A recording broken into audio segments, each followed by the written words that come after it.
বন্ধুরা দেখো, এখানে আমি ভোলা মাছ রান্না করছি। আজকে বাড়িতেই ভোলা মাছ রেখেছি। ভোলা মাছগুলো বেশ সুন্দর, খুবই সুন্দর আলু দিয়ে ঝোল করবো। খুবই সুন্দর ভোলা মাছগুলো, দেখতে থাকো।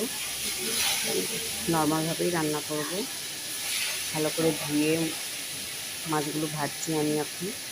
ভেজে নিচ্ছি ভালো করে, নুন হলুদ মাখিয়ে ভালো করে ভেজে নিচ্ছি।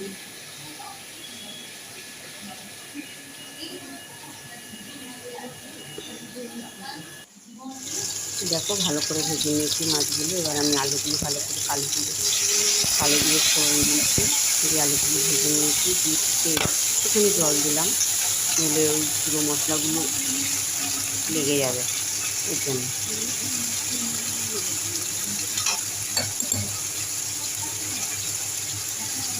জিরে গুঁড়ো দিলাম, লঙ্কা গুঁড়ো, হলুদ গুঁড়ো দেবো। পরেরটা দেখাতে করতে পারিনি, ধনে পাতা দিয়েছিলাম। সুন্দর খেতে হয়েছিল বন্ধুরা। ভিডিওটা ভালো লাগলে অবশ্যই লাইক, শেয়ার, সাবস্ক্রাইব করে দিও বন্ধুরা। টাটা।